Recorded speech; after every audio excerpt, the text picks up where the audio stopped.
Bonjour, donc aujourd'hui je vous présente notre nouvelle étagère thématique donc sur le thème d'Halloween.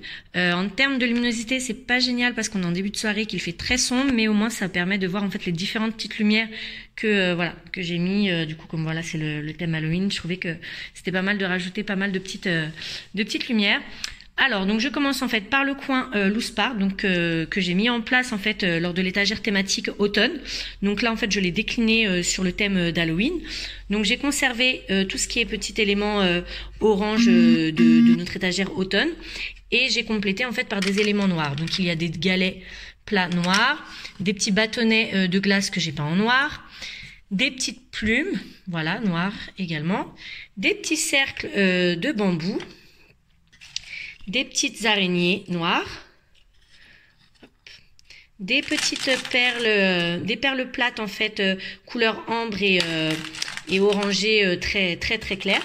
Voilà, donc ça vous pouvez retrouver en fait sur mon blog en fait un article où j'explique en fait les intérêts pédagogiques d'un coin loose part et où en fait voilà je présente le matériel que je mets à disposition. Donc du coup je rajouterai en fait le coin loose part Halloween. Au moins vous pourrez retrouver savoir où est-ce que j'ai trouvé les différents éléments.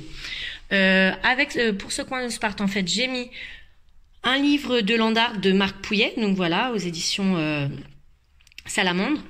Alors, du coup, voilà, donc c'est avec plein d'objets noirs, voilà, des compositions. Il y a plusieurs exemples. Donc ça sert d'inspiration pour Mila, pour qu'elle puisse, pour Mila et, enfin, Thaïs est un peu moins réceptif, pour Mila, surtout pour qu'elle puisse réaliser des créations. Ensuite, nous avons, donc ici, donc une sorte de petit musée des horreurs avec des créatures, différentes créatures d'Halloween. Donc je trouvais que c'était pas mal pour montrer en fait toute l'imagerie en fait qu'il y a autour d'Halloween. Donc j'ai mis des petits monstres, des petits fantômes, têtes de mort, des araignées. Donc voilà, ça ce sont en fait des blocs de chez Hobbs Toys. Donc voilà. Ensuite, il y a les photophores donc qui ont été réalisés par les enfants l'année dernière et cette année. Notre citrouille creusée. Voilà, un petit élément. Donc ça, pareil, c'est des petites créations que Mila a réalisées l'année dernière. Un fantôme, une petite chauve-souris. Et voilà, un petit rat. En termes d'activité, là, j'ai rajouté un petit double que j'avais fait, que j'avais imprimé l'année dernière. Je l'ai toujours pas plastifié, mais bon, voilà, tant pis, hein. Hop, ça ira très bien. Ici, il y a des cartes en fait pour dessiner en fait sur le thème d'Halloween. Donc ça, c'est un petit coffret, je crois, que c'est dessin et gribouille ou enfin, je le préciserai dans mon post sur Instagram parce que j'ai plus le titre, le nom du coffret en tête. Mais voilà, en gros, voilà, il y a plein de petites images à compléter en fait au feutre effaçable. Donc ça, je trouve ça c'est pour Mila. Je pense que ça va lui plaire. Voilà, des vers à dessiner, des monstres, voilà, plein de choses. Donc voilà. Et ensuite, donc il y a encore normalement j'ai un autre petit plateau qui va ici, donc c'est avec un plateau de motricité c'est un monstre en bois, donc avec des petits qui sont creusés en fait avec plein de petits trous creusés et à l'intérieur en fait l'enfant doit mettre des petites boules. Donc ça je l'ai pas encore reçu, je le recevrai que demain.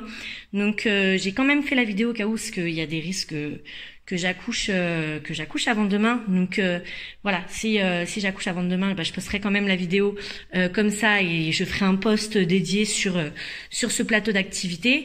Et si j'accouche pas d'ici demain, voilà, je referai une vidéo avec le plateau en question.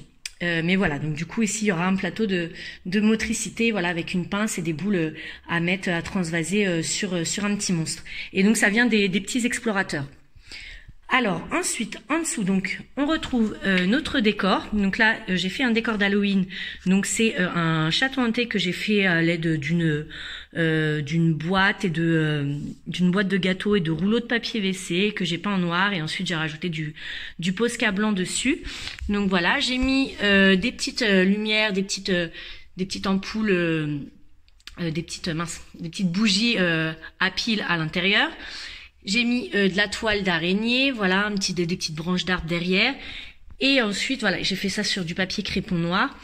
Et j'ai ajouté quelques figurines, voilà, de la marque Papo. Donc on a la sorcière, on a Merlin, on a le fantôme et le squelette, sachant que le fantôme et le squelette sont brillent dans la nuit. Donc voilà, donc on verra ça ce soir. Et donc j'ai mis quelques petits éléments orange pour décorer et une petite guirlande de fantômes. Donc voilà, donc ça c'est pour le décor, voilà.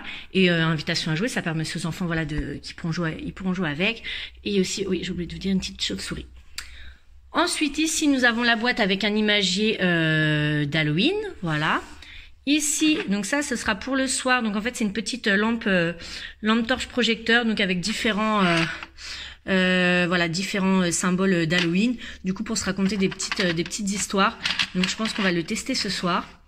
Ici, nous avons donc un plateau de motricité, enfin plutôt même de vie pratique, donc avec voilà une citrouille à nourrir, voilà avec des graines de potimarron. Donc voilà, soit à la cuillère, soit avec la petite pince, voilà. Et ensuite en dessous, donc c'est essentiellement, enfin pour cette étagère thématique, j'ai mis essentiellement des plateaux de motricité, voilà, de motricité fine, parce que, enfin voilà, je trouvais que le thème s'y prêtait un peu plus, et que voilà, pour les autres thématiques, c'est un peu plus diversifié, mais là, voilà, je voulais que ce soit un thème assez léger, des choses qui voilà, qui intéressent les enfants, qui puissent faire aussi en autonomie, puisque du coup, voilà, il y a de grandes chances que j'aille accoucher, comme je le disais, entre temps, donc j'aurai peut-être moins de temps disponible pour eux. Donc voilà, c'est des choses qu'ils peuvent faire tout seuls.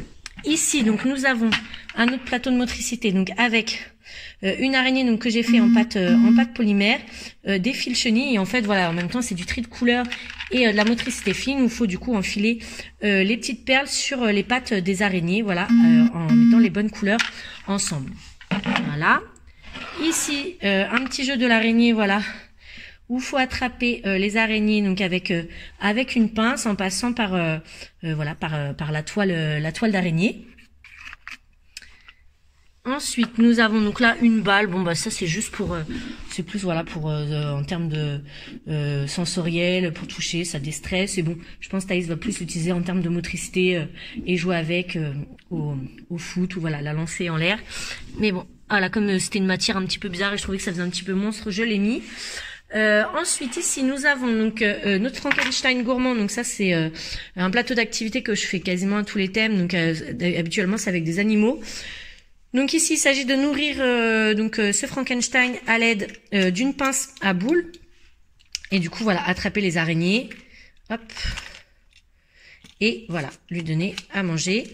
Et pour Mila, j'ai un petit peu complexifié la chose. J'ai mis des dés. Au moins, du coup, elle doit lancer les dés et mettre le nombre d'araignées indiqué sur les dés. Voilà, pour travailler un peu le dénombrement. Enfin, ça, après, elle le fait si elle veut. Il n'y a pas d'obligation, mais voilà, si ça lui plaît, elle peut le faire comme ça.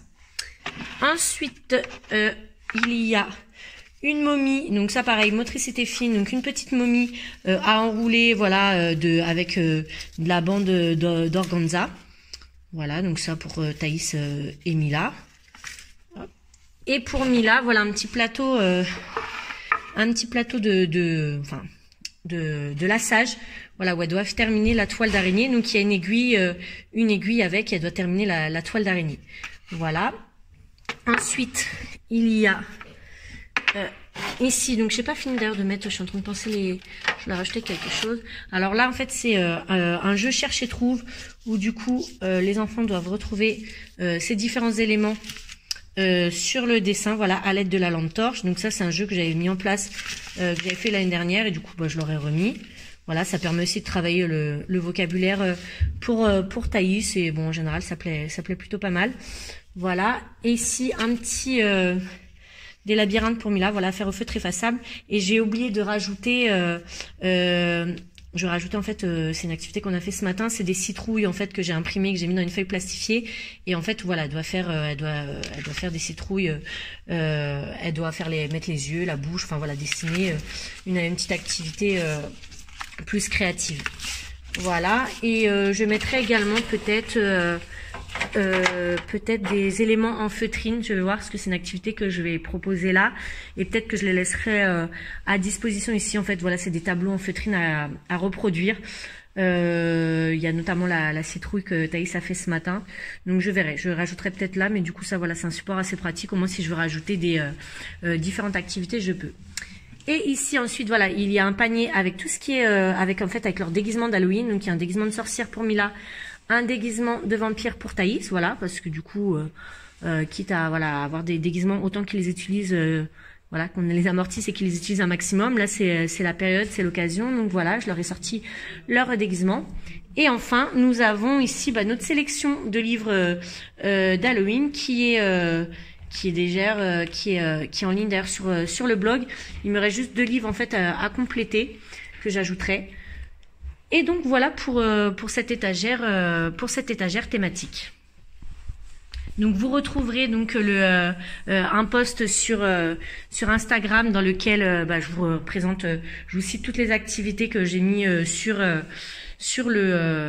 cette étagère thématique, tous nos plateaux d'activités. Et je ferai également donc un article récapitulatif de nos différentes activités d'Halloween, puisque voilà, en parallèle de ces plateaux d'activités qui sont mis à disposition des enfants, voilà, on fait également des activités. On a déjà commencé plusieurs. Là ce matin, on a fait des citrouilles et on a déjà fait aussi plusieurs bacs sensoriels. Donc là, j'ai prévu encore tout un tas de petites activités donc que je partagerai sur Instagram, et ensuite je ferai le récapitulatif de nos activités sur le blog. Voilà. Je complète ma vidéo donc que j'ai tournée hier, puisque j'ai reçu le petit plateau dont je vous parlais de motricité. Donc ça, c'est un petit support qui a été réalisé par les petits explorateurs et que j'ai gagné en concours. Et donc en fait voilà, c'est avec des petites boules en feutrine, et donc il s'agit en fait voilà, avec une pince de mettre dans les différents trous qui sont creusés dans le bois. Donc voilà. Voilà, donc voilà, ça fait un petit plateau de motricité fine en plus. Donc comme je vous disais, c'est beaucoup de motricité fine donc au programme de cette étagère thématique.